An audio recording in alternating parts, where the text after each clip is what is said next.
क्या आप ये बात जानते हो कि जब लोग आपसे बात कर रहे होते हैं तो सबसे पहले वो क्या नोटिस करते हैं? आपकी बॉडी लैंग्वेज। क्योंकि बॉडी लैंग्वेज ही किसी भी इंसान का सच बताती है, रियल फीलिंग्स बताती है, इंटेंशंस बताती है। और फिर लोग समझ जाते हैं कि किसी भी इंसान को कैसे ट्रीट करना है, उसे कितनी इंपॉर्टेंस देनी है, रिस्पेक्ट देनी है या फिर इग्नोर करना है। तो आप समझ सकते हो कि बॉडी लैंग्वेज के बारे में समझना हम सबके लिए कितना ज्यादा जरूरी है, क्योंकि अपनी कम्युनिकेशन स्किल्स पर तो हम सभी काम कर रहे होते हैं, पर इस चीज पर हमारा ध्यान कभी नहीं जाता और यही कमी रह जाती है। इसलिए आज हम कुछ ऐसी बॉडी लैंग्वेजेस के बारे में जानने वाले हैं जिन्हें समझकर आप अपनी बॉडी लैंग्वेज पर काम कर सकते हो और इसके साथ ही दूसरों को भी समझ सकते हो, जिससे लोग आपको इग्नोर ना करें, हल्के में ना लें। और हाँ, लास्ट पॉइंट को बिल्कुल मिस मत करना, क्योंकि इसके बिना सारे पॉइंट्स अधूरे हैं। सो हेलो एवरीवन, मैं हूं आरुषि, आपकी दोस्त।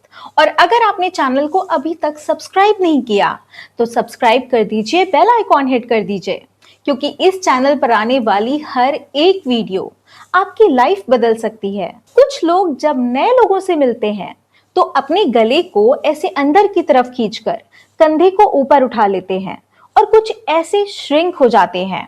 कभी सोचा है कि ऐसा क्यों होता है? क्योंकि जब हम किसी नए इंसान से मिल रहे होते हैं तो हमें अंदर से एक घबराहट सी होती है।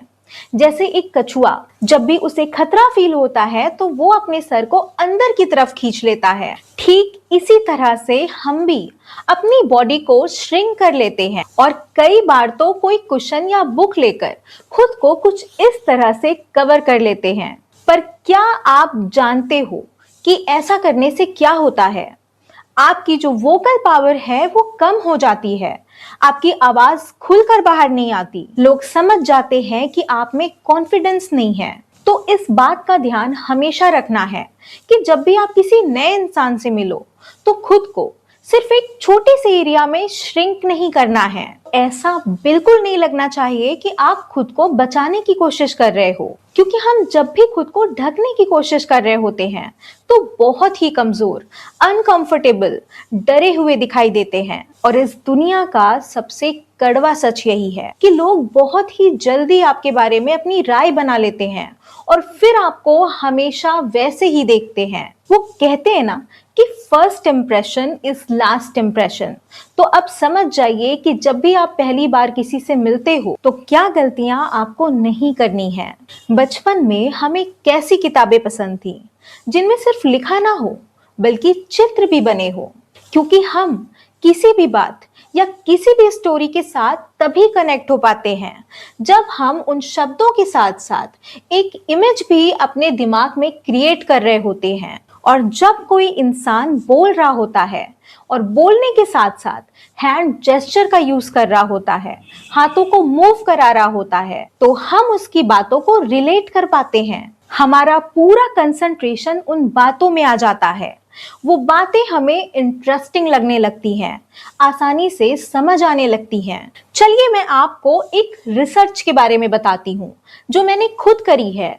मैंने टेड टॉक्स के सारे वीडियोस देखे, सबसे ज्यादा वायरल भी और सबसे कम वायरल भी, जिससे मेरे लिए दोनों के बीच का डिफरेंस समझ पाना आसान हो। मैंने देखा जो टेड टॉक स्पीकर सबसे ज्यादा वायरल हुए उन्होंने सिर्फ 15 मिनट्स में कम से कम 500 टाइम्स हैंड जेस्चर का यूज करा, और जो कम वायरल हुए उन्होंने लगभग 200 टाइम्स। तो आप समझ गए होंगे कि हैंड जेस्चर का कितना बड़ा रोल होता है। बोलते वक्त हमारा सिर्फ यही एक मोटिव तो होता है कि सामने वाले तक हमारा जो मैसेज है वो सही तरीके से पहुंच जाए। इसलिए जब भी बात करो तो हैंड जेस्चर्स का यूज जरूर करो।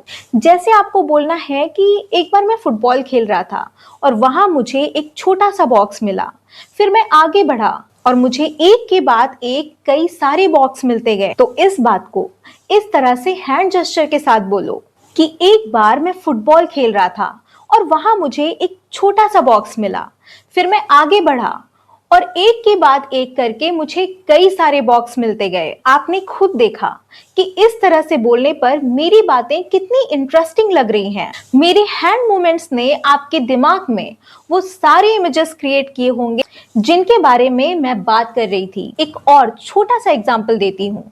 सपोज एक लड़का है जिससे ऑफिस का प्रोजेक्ट बनाने में एक छोटी सी गलती हो जाती है। वो डरा हुआ होता है कि अब तो बॉस भड़क जाएगा। फिर उसने डिसाइड किया कि चलो इस बारे में पहले ही बात कर लेते हैं। उसने अपने बॉस से बोला कि मैंने प्रोजेक्ट टाइम पर कंप्लीट कर दिया है, सब कुछ ठीक है, बस एक छोटी सी गलती हुई है। उसने जब छोटी सी बोला इस तरह के हैंड जेस्चर का यूज करके, तो इस एक हैंड जेस्चर ने उसके बॉस के ब्रेन में बहुत ही इफेक्टिवली काम किया। सिर्फ एक छोटे से जेस्चर ने उस इंसान के रिएक्शन को बदल कर रख दिया। उसके दिमाग में ये बात फीड हो गई कि सच में छोटी सी ही तो बात है। तो जब भी किसी से बात करो तो हैंड जेस्चर का यूज जरूर करो।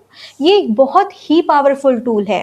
आपने कभी नोटिस किया है कि जब दो लोग आपस में बहुत कंफर्टेबल होते हैं तो उनकी जो बॉडी लैंग्वेज है वो एक जैसी हो जाती है। अगर एक इंसान ने कुछ ऐसे हाथ फोल्ड किया हुआ है तो कुछ देर बाद दूसरा भी बिल्कुल वैसा ही पोस्चर अडॉप्ट कर लेता है। अगर एक इंसान कुछ इस तरह से झुक कर बात कर रहा होता है तो दूसरा भी बिल्कुल वैसे ही लीन हो जाता है। साइकोलॉजी में इसे मिररिंग इफेक्ट कहते हैं। रिसर्च कहती है कि जब हम किसी की बॉडी लैंग्वेज को सबकॉन्शियसली मिरर करते हैं तो सामने वाले को एक सिग्नल मिलता है कि ये इंसान तो बिल्कुल मेरे जैसा है। और जब ये फीलिंग आती है तो लोग आप पर ट्रस्ट कर पाते हैं, आपके साथ कंफर्टेबल फील करते हैं। सोचो, अगर कोई इंसान आपसे बात कर रहा है और आपका बॉडी पोस्चर बिल्कुल अलग है, आपका ध्यान आपके फोन में लगा हुआ है, तो सामने वाले को लग सकता है कि आप उनकी बातों में इंटरेस्टेड नहीं हो।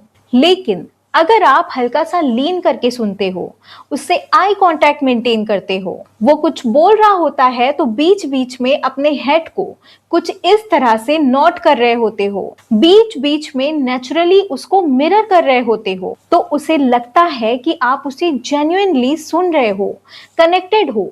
और यही कारण है कि जो अच्छे कम्युनिकेटर्स होते हैं वो अक्सर मिररिंग का यूज करते हैं, कभी कॉन्शियसली तो कभी सबकॉन्शियसली। लेकिन एक बात का ध्यान रखना बहुत ज्यादा जरूरी है। मिरर टेक्निक का यूज इस तरह से करना है कि सामने वाला इंसान समझ ना पाए, बिल्कुल नेचुरल लगे।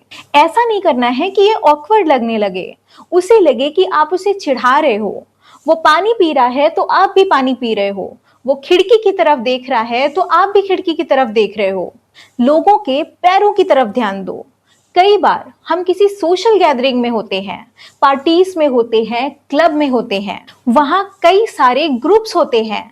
हम चाहते हैं कि हम भी किसी ग्रुप में इन्वॉल्व हो जाएं और बातें शुरू हों। तो सबसे पहले लोगों के पैरों की तरफ देखो, क्योंकि हर कोई आपसे बात करने को रेडी हो ये जरूरी नहीं होता। अगर सबके फीट एक दूसरे की तरफ हैं तो इसका मतलब है कि वो ग्रुप बहुत ही क्लोज ग्रुप है, उसमें इन्वॉल्व हो पाना मुश्किल है। और अगर फीट ओपन है तो चांस है कि आप उस ग्रुप में इन्वॉल्व हो सकते हो।